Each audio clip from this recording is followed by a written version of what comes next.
much are you looking forward to Monday and just getting to work? I'm just very excited about Monday and just being able to just get out there with everybody. We've been working really hard in the off season. I'm just excited for everybody to see what we've been doing, and I can't even put it into words. I'm just overcome with excitement. I'm anxious. I'm ready. I can't wait, man. It's gonna be great. Was your excitement level was it jazzed up at all by the attrition we had here that not saying you couldn't compete even if those guys were still here, but the fact that they're not anymore kind of opens the door for you? I feel like it didn't really change it because, whether, Michael or Phillip would have still been here, I still would have been as excited because I know I would have, still worked as hard and done what I've done. And I think it would have been the same whether they, would have stayed or, like the situation now where they left. So I would have been excited either way. What are your impressions of the offense Coach Fairchild has brought in, and how about your transition to that offense? I feel like Coach Fairchild has he's bringing an offense that's, amazing. Like, it's very similar to our old offense, but he has plays, really designed for our playmakers, designed, get the ball out quick, just designed to spread the ball out, throw the ball deep, short routes, intermediate routes, like whatever. And he's a player first, kind of coach. He's a really good guy. I've loved working with him so far, and I know we'll have, great future here, a great future. So, as a quarterback that wants to know if you're going to be the guy or not, when you heard Coach say early in camp, we're going to make a starter, he's going to be our guy, no rotation. Yeah. How does that make you feel? I mean, it's good because it alleviates all the the questions or instead of people asking, who's going to be the starter. I mean, it alleviates all that, and we're able to just focus on football, and not worry about who's going to be the name the starter, and just working on getting better every day. So, did you think that had any type of an effect on what happened last season? The fact that it was always hovering around as to who would be the guy. I think it did, and I think it had us looking over our shoulders, just wondering and waiting when somebody would be named. But I feel like it just helped us, just keep pushing every day and just keep competing in practice, just to get better. So. The fact that your first 2 years here, obviously, you guys went into camp with that job kind of wide open. How much do you think that helps you now going into this situation this summer? I mean, I feel like the fact that this summer is just going to be like he's going to name a starter early, like I said, I just feel like it just makes camp easier, and it just makes it easier on everybody else, not just the quarterbacks, but it just, makes it easier on the defenses and, on the offense as well, because the offensive guys just know, like, who's going to be their guy, and they know, we're just going to work and push each other every day, and we're just going to get better. How much more prepared do you think to step into that starting role do you think you are now compared to when you showed up here 2 years ago? I mean, I feel like I'm way more prepared, and I'm just excited to, show it come Monday, and I feel like I've learned the game a lot more, slowing down more, reading defenses and seeing coverages and understanding, what's going on with the plays. And I feel like I've just taken, tremendous strides from when I first walked on campus until now. So. During your redshirt year, what kind of things did you do to improve yourself as a quarterback and as a leader on this team, and how much more prepared do you feel because of that redshirt year?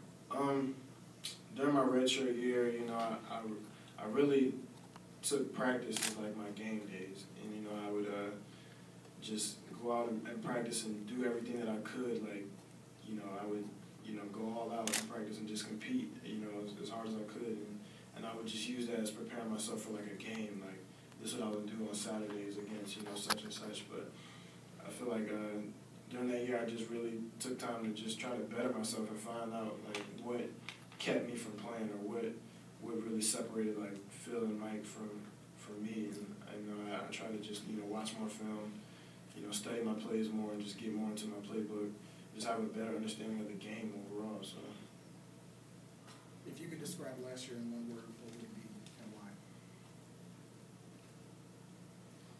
One word for last year: evolution, because it helped me evolve into who I am today, the man that you see right now. So. Do you feel like you're the guy right now, or you still have some work to do? I feel like I still have work to do. You know, I feel like even though Coach Leonard has named me, you know, #1 going into camp, I feel like that doesn't mean anything. Like I still have a lot of work to do, not only, you know, to prove to everybody else, you know, that, you know, I'm the guy, but just to prove not really to myself, but just let everybody know so it leaves no doubt. Like I still have a lot of work to do. We still have a lot of stuff, you know, that we need to get done. So. Most of the guys are saying the energy level is high, the swag is back from that whole team. Yeah. Do you get that sense as well? Yeah, I definitely do. Especially, you know, just from winter workouts and the change I've seen from January until now, and a lot of guys, like I feel like we're back. What's your confidence level with the receiving core? You've got some veterans, you know, like Tim Smith, and going through spring with those guys. What's your comfort level like? I feel like we have the best receiving core in the ACC.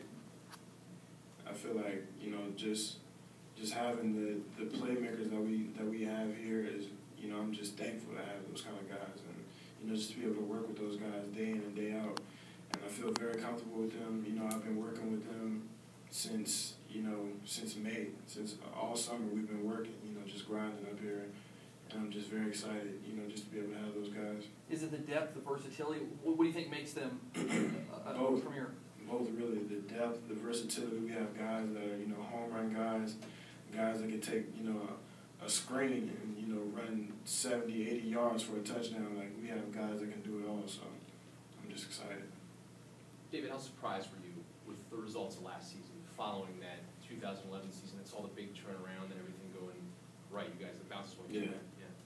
I mean, it was you know, kind of difficult for us all. You know, we had, you know, I had such a great season my first year, and then my second year, you know, things kind of went downhill, and you know, it was difficult for us all because we really worked hard, you know, that off season going into, you know, my second year, and you know, it was just hard, it was just difficult.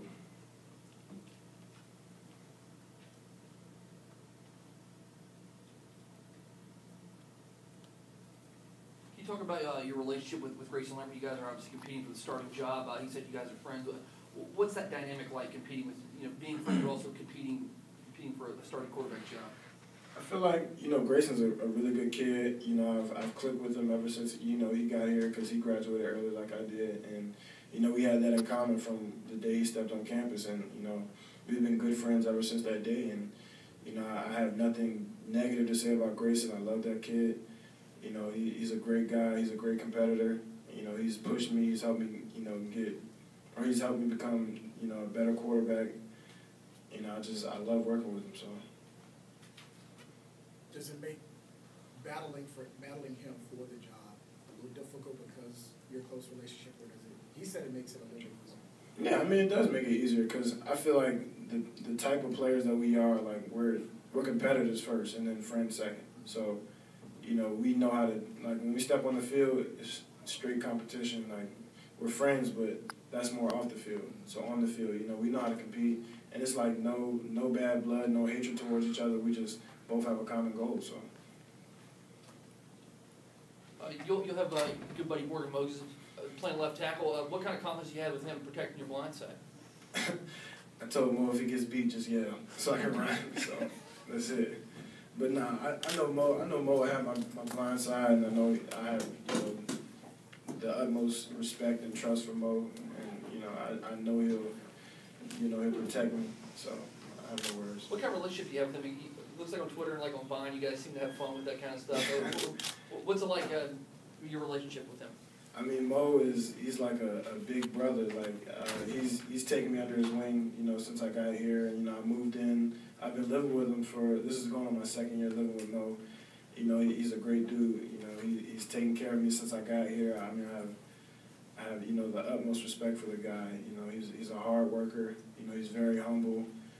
You know, I mean, he's a good guy.